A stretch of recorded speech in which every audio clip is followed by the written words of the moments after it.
ಸಂಸ್ಕೃತೋತ್ಸವದ ದಿವ್ಯ ಸಾನ್ನಿಧ್ಯ ವಹಿಸಿರ್ತಕ್ಕಂಥ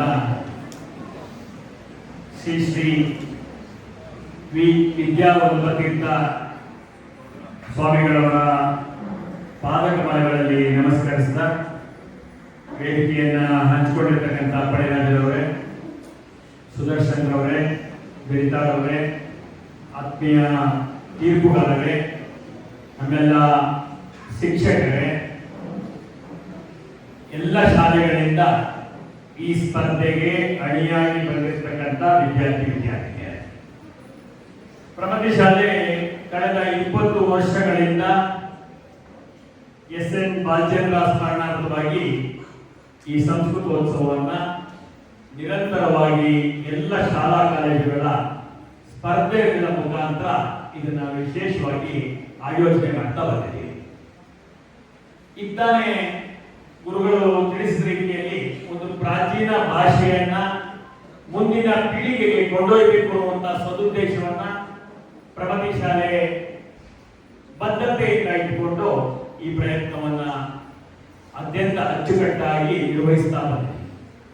ಇವತ್ತು ಸುಮಾರು 15ಕ್ಕೂ ಹೆಚ್ಚು ಶಾಲೆಗಳ ವಿದ್ಯಾರ್ಥಿ ಸಮೂಹ ಸ್ತೋತ್ರ ಕಂಠಪಾಠ ಇರ್ಬೋದು, ಭಗವದ್ಗೀತಾ ಸ್ಪರ್ಧೆ ಇರ್ಬೋದು, ಕಥಾಕಥನ ಇರ್ಬೋದು, ಸುಭಾಷಿತ ಇರ್ಬೋದು, ಭಾಷಣ ಮತ್ತು ಗೀತಾ ಗಾಯನ ಸ್ಪರ್ಧೆಗಳಲ್ಲಿ ನೀವೆಲ್ಲರೂ ಕೂಡ ನಿರಂತರವಾಗಿ ಪ್ರತಿ ಸಾಲಿನಂತೆ ಪ್ರಗತಿ ಶಾಲೆಯಲ್ಲಿ ಇದೊಂದು ಒಳ್ಳೆಯ ಸಂಸ್ಕೃತೋತ್ಸವ ನಡೆಯುತ್ತೆ ಅಂತ ಹೇಳಿ 1-2 ತಿಂಗಳುಗಳಿಂದ ಅಭ್ಯಾಸ ಮಾಡಿ ಬಂದು ಇಲ್ಲಿ ಭಾಗವಹಿಸಿ ತಮ್ಮ ಪ್ರಾತಿನಿಧ್ಯವನ್ನ ಯಶಸ್ವಿಯಾಗಿ ಮಾಡಿದ್ದೀರಿ. ಮತ್ತು ಕೆಲವು ವಿದ್ಯಾರ್ಥಿ ತಂಡಗಳು ಅದರಲ್ಲಿ ಬಹುಮಾನವನ್ನ ಪಡೆದು ಯಶಸ್ವಿಯಾಗಿದ್ದು ಬಹುಮಾನವನ್ನು ಸ್ವೀಕರಿಸಿದ್ದು ಕೂಡ ನಾವೆಲ್ಲ ಕೂಡ ಸಾಕ್ಷೀಕರಿಸಿದ್ದೀವಿ. ಒಂದು ಪುರಾತನ ಭಾಷೆ ವೈಜ್ಞಾನಿಕವಾಗಿ ಈ ಯುಗ ಮುಂದುವರಿದಿದ್ದಂಥ ಸನ್ನಿವೇಶದಲ್ಲೂ ಕೂಡ ಪರಿಪೂರ್ಣ ಜ್ಞಾನವನ್ನ ನಮ್ಮೆಲ್ಲರಿಗೆ ಕೊಟ್ಟಂಥದ್ದು ಈ ಸಂಸ್ಕೃತ ಭಾಷೆಗಳಿಗೆ ಮೂಲ ಭಾಷೆ ಮಾತೃಭಾಷೆ. ಈಗ ಗುರುಗಳು ಹೇಳ್ತಾ ಇದ್ದಾರೆ ಮದರ್, ಮಾತೃ, ಫಾದರ್, ಪಿತೃ, ಏನು ನಮ್ಮ ಇಲ್ಲಿ ಏನಿತ್ತು ಸಂಸ್ಕೃತದಲ್ಲಿ ಅದರ ರಚನೆಯನ್ನ ಇಟ್ಟು ಬೇರೆ ಬೇರೆ ಭಾಷೆಗಳು ರಚನೆಯಾಗಿದೆ ಎನ್ನುವಂತ ಗುರುಗಳನ್ನ ಅತ್ಯಂತ ಸ್ಪಷ್ಟವಾಗಿ ಇವತ್ತು ಆಂಗ್ಲ ಮಾಧ್ಯಮಕ್ಕೆ, ಆಂಗ್ಲ ಭಾಷೆಗೆ ಎಷ್ಟು ಪ್ರಾಶಸ್ತ್ಯವನ್ನ ಪ್ರಾತಿನಿಧ್ಯವನ್ನ ಕೊಡ್ತೀವೋ ಆ ಭಾಷೆ ಈ ಭಾಷೆಯಲ್ಲಿ ಎಷ್ಟು ತಲ್ಲೀನವಾಗಿ ಇದರಿಂದ ಅದು ಹೇಗೆ ಆಗಿದೆ ಅನ್ನೋದು ಕೂಡ ಅದು ನೂರಾರು ಪದಗಳನ್ನ ನಾವು ವರ್ಣನೆ ಮಾಡುವಾಗ ಸಿಗಲಿಕ್ಕೆ ಸಾಧ್ಯ. ಒಂದು ಭಾರತೀಯರಾಗಿ ನಮ್ಮ ಬೇರೆ ಬೇರೆ ರಾಜ್ಯಗಳಲ್ಲಿ ಬೇರೆ ಬೇರೆ ಮಾತೃಭಾಷೆಗಳಿರ್ಬೋದು.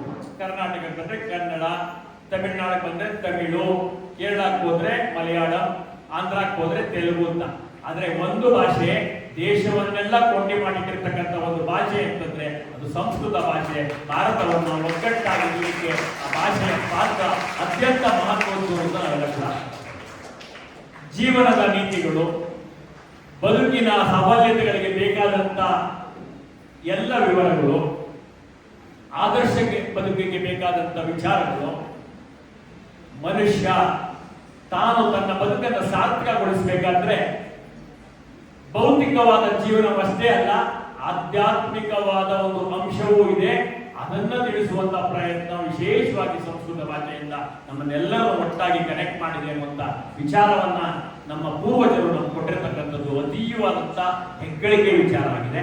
ಅಂತ ಭಾಷೆಯ ಮಹತ್ವವನ್ನ ನಮ್ಮ ಯುವ ಪೀಳಿಗೆ ಇನ್ನಷ್ಟು ಅಭ್ಯಾಸ ಮಾಡಿ ತಾವು ಇನ್ನಷ್ಟು ಅದರ ಒಳಗಡೆ ಸಂಶೋಧನೆಗಳನ್ನ ಮಾಡಲಿಕ್ಕೆ ಸಾಧ್ಯ ಆಗುತ್ತೆ.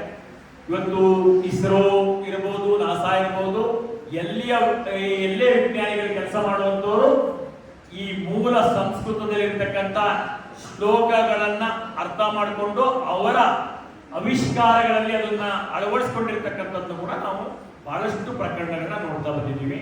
ಹಾಗಾಗಿ ಆ ಭಾಷೆಯ ಜ್ಞಾನ ಮತ್ತು ಪಾಂಡಿತ್ಯ ಹೆಚ್ಚಾಗಿ ಕಲಿತಾಗ ನೀವು ಕೂಡ ಅಂತ ಉತ್ತೀರ್ಣತೆಗೆ ಹೋಗ್ಲಿಕ್ಕೆ ಸಾಧ್ಯ ಇದೆ ಅನ್ನುವಂಥ ಮಾತನ್ನ ಹೇಳ್ತಾ ನಮ್ಮೆಲ್ಲರ ಕಳಕಳಿಯಿಂದ ಈ ಸಾರಿ ಚಾತುರ್ಮಾಸ ಮಾಡ್ತಾ ಇರ್ತಕ್ಕಂಥ ಕಣಯೂರು ಮಠದ ಸ್ವಾಮಿಗಳವ್ರನ್ನ ನಮ್ಮ ಶಾಲೆಗೆ ಬಂದು ನಮ್ಮ ಮೈಸೂರಿನ ವಿವಿಧ ಶಾಲೆಗಳ ವಿದ್ಯಾರ್ಥಿ ಸಮೂಹ ಈ ಸಂಸ್ಕೃತೋತ್ಸವದಲ್ಲಿ ಪಾಲ್ಗೊಳ್ತಾರೆ.